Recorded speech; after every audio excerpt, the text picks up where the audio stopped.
হেই SSC ২৭ এবং ২৮ ব্যাচের স্টুডেন্টরা, চলো আমরা চমৎকার একটা জিনিস দেখে আসি। তোমাদের সিনিয়র ভাইয়া এবং আপুদের কিন্তু অর্থাৎ ২৬ ব্যাচের কিন্তু বাংলা প্রথম এবং দ্বিতীয় পত্র পরীক্ষা হয়ে গেছে। তাদের ওই জায়গাতে সূক্ষ্ম ২-১টা কনফিউজিং কোশ্চেন আছে। তো এই ২-১টা কনফিউজিং কোশ্চেন আমরা সমাধান করব। তো আগে চলো আমরা হচ্ছে সেই কনফিউজিং কোশ্চেন ২-১টা দেখে আসি। প্রথম কোশ্চেন এই যে দেখো, এটা হচ্ছে ময়মনসিংহ বোর্ডে আসছে ২০২৬ সালে এবছরে, যে বাক্যের একক কি, অর্থাৎ তোমাদের এরকম একক থেকে প্রশ্ন করে। দেখো এরপরে আরো একটা প্রশ্ন আসছে, যেটা হচ্ছে রাজশাহী বোর্ডে প্রশ্ন আসছে যে ভাষার ক্ষুদ্রতম একক কি। তো এই দুটারই কিন্তু দুইটা আলাদা আলাদা উত্তর। এখন এই কনফিউজিং জায়গাগুলো, স্যার এই ক্ষুদ্রতম উপাদান কোনটা, ক্ষুদ্রতম একক কোনটা, উপকরণ কোনটা, ভাষার উপাদান কি, বাক্যের উপকরণ কি, এই যে এইগুলো নিয়ে তোমাদের একটা জটিলতা তৈরি হয়েছে না? এই জটিলতার একটা সহজ এবং সাধারণ সমাধান নিয়ে আমি রবিউল ইসলাম সানি এই সিরিজটা তোমাদের সাথে শেয়ার করব। এই সিরিজের এটা হচ্ছে প্রথম ভিডিও। তো তোমরা এই সিরিজ দেখতে ভুলবা না। তাহলে চলো আমরা প্রথমেই এইটার একটা সহজ সমাধান দিয়ে শুরু করি। তো তার আগে তোমাদেরকে একটু জানাই নিই, আমাদের কিন্তু হচ্ছে রিথিং থেকে অলরেডি ইবিআই কোর্স লঞ্চ হয়ে গেছে, যেখানে হচ্ছে ইংরেজি ক্লাস তোমাদের সবার প্রিয় রুদ্র ভাইয়া নেবে, বাংলা ক্লাস আমি নেব, এবং ম্যাথ এবং আইসিটি ক্লাস তোমাদের সবার প্রিয় রাফিন ভাইয়া নেবে। তাহলে চলো ঝটপট করে আমরা সেই আজকের যে সমস্যা, সেই সমস্যার সমাধানটা দেখে নিই। ভাইয়া উপকরণ কি, উপাদান কি, এত পেঁচাবা না, আমি জাস্ট একেবারে একদম সহজ করে শিখে ফেলি। সহজ করে শেখার প্রসেসটা হচ্ছে, তুমি একটা জিনিস জাস্ট বোঝো, ধ্বনি বা বর্ণগুলো, এইগুলা, এই যে ধ্বনি, এই যে বা বর্ণগুলো, এইগুলো যুক্ত হয়ে আমার কি তৈরি হয় বলো তো? শব্দ তৈরি হয় না বাবা? আবার দেখো তো, এই যে এই শব্দ পাশাপাশি বসে বক্তার মনের ভাব প্রকাশ করলে তখন আমার কি তৈরি হয় বলো তো বাবা? বাক্য তৈরি হয় না? আবার দেখো তো, এই বাক্য যখন একটার পর একটা একটার পর একটা বলি, তখন আমাদের কাছে ওইটাকেই আমরা কি বলি, তখন কি হয়, সেটাকেই আমরা বলি একটা ভাষা। পরীক্ষায় প্রশ্ন আসে, ভাষার ক্ষুদ্রতম উপাদান কি? এখন আমি বলবো না, তোমরাই বুদ্ধি করে বলো তো, এই যে এই ভাষা আস্তে আস্তে আস্তে আস্তে, এই যে এইটা এইটা এইটা এইটা, এই যে পুরো প্রসেসের মধ্যে সবচেয়ে ছোট অংশ কোনটা? এই ভাষার সবচেয়ে ছোট অংশ এইটা না? সবচেয়ে ছোট অংশ এটা না?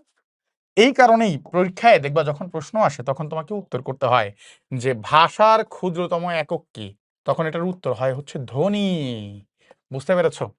এখন তুমি আমাকে আবার বলো তো, যে এই যে ভাষার যদি সবচেয়ে ছোট ক্ষুদ্রতম একক হয়, সবচেয়ে ছোট ক্ষুদ্রতম উপাদান হয় ধ্বনি, তাহলে বুদ্ধি করে বলো তো, ভাষার সবচেয়ে বড়টা কি, বৃহত্তম একক তাহলে কি হবে? এই যে এই ধ্বনি হবে, শব্দ হবে, বাক্য হবে, নাকি বলতো এখানে তাহলে ভাষা প্রকাশ করার ক্ষেত্রে সবচেয়ে বড় কোনটা হইছে? এই যে ধ অথবা আ অথবা ক, আ এইটা হইছে না? এই ঢাকা এইটা হইছে না? নাকি আমি ঢাকা যাই, এরকম কয়েকটা, আমি ঢাকা যাই, আমি ভাত খাই, আমি সেখানে ঘুরতে যাই, এরকম করে কতগুলা বড় হয় তারপরে হচ্ছে একটা ভাষা প্রকাশ করে না? তাহলে দেখো তো, এই যে ভাষার তাহলে বৃহত্তম একক হইছে বাক্য।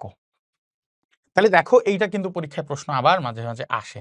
তো সেই প্রশ্ন উত্তরটা আমরা শিখলাম যে ভাষার ক্ষুদ্রতম একক হইছে ধ্বনি, আর ভাষার বৃহত্তম একক হইছে বাক্য।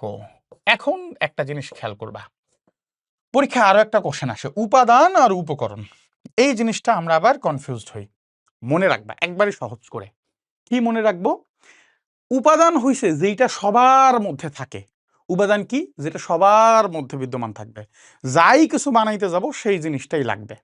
যেমন দেখো, আমি মানে তুমি সবসময় মাথায় রাখবা, উপাদান মানে সবচেয়ে ছোট জিনিস তোমার কাছে জানতে চাইছে।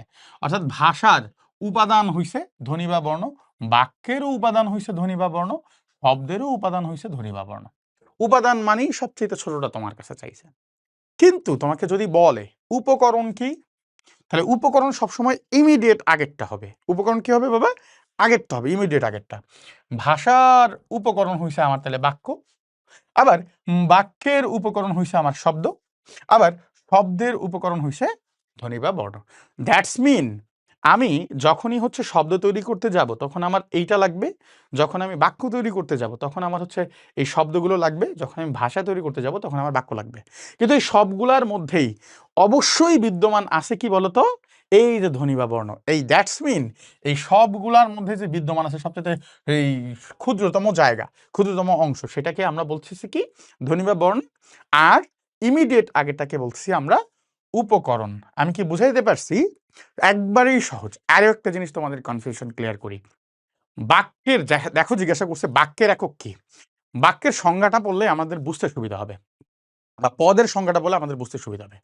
পদ কি জিনিস আগে সেটা যদি বুঝি। বলছে বাক্যে ব্যবহৃত প্রত্যেকটি অর্থবোধক শব্দই হইছে পদ। আবার খেয়াল করি। এই যে স্যার আমি বলছি এইটা সত্য। খেয়াল করে এইটা সত্য। এই যে ঢাকা এটা একটা শব্দ, এই কথা সত্য। কিন্তু এইরকম শব্দগুলো যখন পাশাপাশি বসে তখন একটা কি তৈরি হয়? বাক্য তৈরি হয়। এখন ব্যাকরণের ভাষায় একটা চমৎকার জিনিস আছে, সেটা কি? যখনই কোনো শব্দ বাক্যে ব্যবহার হয়, যখনই কোনো শব্দ বাক্যে ব্যবহার হয়, যখনই কোনো শব্দ বাক্যে ব্যবহার হয়, তখন সেটা হয়ে যায় পদ। তখন সেটা কি হয়ে যায়? পদ হয়ে যায়। দ্যাটস মিন আমি যদি তোমাদেরকে একটু বলি, তাহলে এই যে আমি এইটা একটা পদ, আবার ঢাকা এইটা একটা পদ, আবার যাই এইটা একটা পদ। অর্থাৎ যখনই সে বাক্যে ব্যবহার হইছে তখনই সে পদ হয়ে গেছে। তার মানে বাক্যের ভেতরে কি কি থাকে? বাক্যের ভেতরেই থাকে হচ্ছে পদ। বুঝতে পেরেছ? সো এই কারণে বাক্যের একক হইছে পদ। ক্লিয়ার? সো এই প্রশ্নটাই আমরা দেখেছি যে হচ্ছে আমাদের এইখানে আসছে যে বাক্যের একক কি? তাহলে বাক্যের একক হচ্ছে পদ। এবং দেখো এখানে একটা প্রশ্ন আসছে, ভাষার ক্ষুদ্রতম একক কোনটা? এই প্রশ্ন কিন্তু একটু আগে সমাধান করাইছি। দেখি তোমরা পারো কিনা। কমেন্ট সেকশনে এই প্রশ্নের উত্তরটা একটু জানায় দাও তো, তোমরা পারো কিনা সেটা আমরা হচ্ছে একটু চেক করব। পাশাপাশি আমাদের আবার তোমাদের মনে করায় দিই, আমাদের কিন্তু হচ্ছে ইবিএ কোর্স লঞ্চ হয়ে গেছে, ইবিএ এমআই কোর্স লঞ্চ হয়ে গেছে। বা এখানে তোমাদের হচ্ছে ইংরেজি, বাংলা, ম্যাথ এবং আইসিটি পড়াবো। সেখানে বাংলার 200 মার্ক, ইংরেজির 200 মার্ক, ম্যাথের 100 মার্ক এবং আইসিটির 50 মার্কের ইন ডিটেলস পড়ানো হবে। ইংরেজি পড়াবে তোমাদের সবার প্রিয় রুদ্র ভাইয়া, বাংলা পড়াবো আমি, এবং হচ্ছে ম্যাথ আর আইসিটি পড়াবে তোমাদেরকে রাফিন ভাইয়া। এই কোর্সে এনরোল করার জন্য তোমরা ঝটপট আমাদের ওয়েবসাইটে চলে যাবা। সেই ওয়েবসাইটে যে দেয়া লিঙ্ক, সেখানে হচ্ছে মোটামুটি ভর্তি হয়ে যেতে পারবা। এইরকম বাংলা সিরিজের যদি আরও সমাধান চাও আমাদের কমেন্ট সেকশনে জানাও। এবং এই ফুল সমাধান পাইতে এবং পুরোপুরি প্রিপারেশন নিতে ইবিআই কোর্সে ঝটপট করে ভর্তি হয়ে যাও। কেমন? সে পর্যন্ত ভালো থাকো, সুস্থ থাকো, রিথিঙ্কের সাথেই থাকো। আসসালামু আলাইকুম।